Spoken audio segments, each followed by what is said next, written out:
good morning. Thanks for joining us today. You are watching BBC News, putting news at first. My name is Shubham, presenting you morning newses. Let us look at our today's headlines. India sets new world record in space mission. PSLV C-34 successfully injects 20 satellites into orbit. Women fighter pilots break cloud ceiling. Any exemption to India for NSG must also apply to Pakistan, said China, and Samsung, Micromax and other smartphone makers too praying for good monsoon. Chennai. India took a big leap in space technology on Wednesday when Indian Research Space Organization ISRO used its workhorse PSLV C-34 to inject 20 satellites, including 7 foreign satellites, into orbit in a single mission and set a new world record on Wednesday. 320-ton Polar satellite launching vehicle took off on its 36th flight at 9:26 a.m. from Satish Dhawan Space Center with 20 satellites, including its primary payload Castrot 2 series, which provide remote sensing services and Earth observation, and imaging satellites from US, Canada, Germany and Indonesia. In the first stage of the mission, ISRO also demonstrated the vehicle's capability to place satellites into different orbits. In the demonstration, the vehicle ignited twice after its fourth and final stage and moved further a kilometer into another orbit. ISRO scientists said that the demonstration is for next mission when they are planning to inject satellites into different orbits using a single rocket. ISRO set a world record for the highest number of satellites launched in a single mission when it placed 10 satellites in a PSLV on April 28, 2008. NASA in 2013 placed 29 satellites in a single mission, and Russia in 2014 placed 33 satellites in a single launch. Beijing.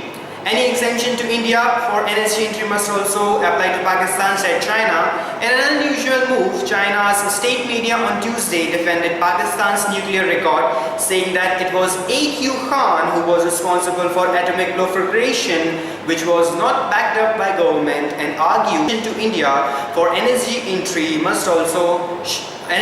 should also be given to Pakistan. An article in the state-run Global Times said that when India strives for nuclear supply group NSG inclusion, it prevents Pakistan from joining by insisting on latter's bad record of nuclear proliferation. Actually, the proliferation carried out in Pakistan was done by Abdul Karim Khan, Pakistan's chief nuclear scientist, and was not an official policy of Pakistani government. This is probably the first time Chinese official media has directly made a case for Pakistan's inclusion in the NSG. China officially maintains that they should be conscious about admitting all members. China and other countries are opposed to NSG including India, while excluding Pakistan because it means solving India's problems but creating another bigger problem. If India joins hands with Pakistan to seek NSG membership, it seemed more pragmatic than joining along, said the article titled "China is no barrier to India joining NSG." Now let us take a short commercial break. We will be right back in no time. Don't go anywhere.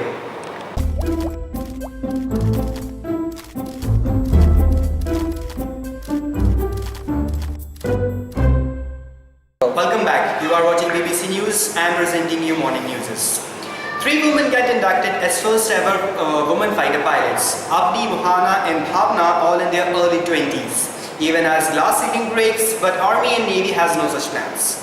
3 gritty women will now give wings to aspiration of hundreds as they get inducted as the Indian Air Force and the first country's first ever women pilots. Flight cadets Abhi Chaturvedi from Madhya Pradesh, Mohana Singh of Rajasthan and Bhavna Kant of Bihar, all in their early 20s,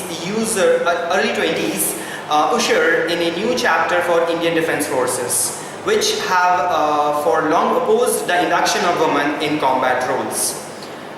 For Mohana, whose father is a warrant officer in IAFs and grandfather served as a flight gunner in Aviation Research Center, being a part of Defence Forces were a foregone conclusion.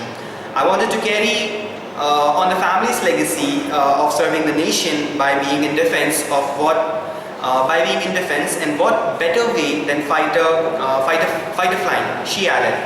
With an aim to fly best of IAF's fighter aircraft, Mohana is prized to make her parents proud of her, she added. I dream of being a part of future combat missions and fight for our nation when duty calls. Mohana, Avni and Bhavna will be awarded the President's Commission as Flying Officer of the Fighter Combat Stream by Defence Minister Manohar Parrikar at the Combat Graduation Parade at Air Force Academy, Dandigal on the outskirts of Hyderabad. Then they will be posted to either the Bidar or Kalaikunda Air Base to undertake transitional fighter training on the Hawks, which includes learning intensive combat maneuvers and arrangements and armaments firing spread over a year to ensure the rookie pilots can handle highly unforgiving old fighters like MiG-21s or relatively new multi-role ones as Sukhoi 30 or Mirage 2000s. Now let us wrap up with the news from Tech World. The top mobile makers including Samsung, Micromax, Intex and Lava accept a good monsoon through rev-up sales, with analysts pegging out 15% growth over next few months to September in lower price segment. With mobile phone becoming an integral part of daily lives, a significant amount of spending towards making phone purchases. Bountiful rains could stir spending among rural customers who form the bulk of the market, attracting new buyers while propelling existing users to move to higher priced devices, including smartphones, say analysts. Lava International's Chief Operating Officer Naveen Chawla said that monsoon has a significant impact and sales can improve if it's a good, because we don't have customers in urban areas but a whole lot of them in rural areas. Thanks for watching. This is all for today. Stay tuned for more news on BBC News. Have a good day.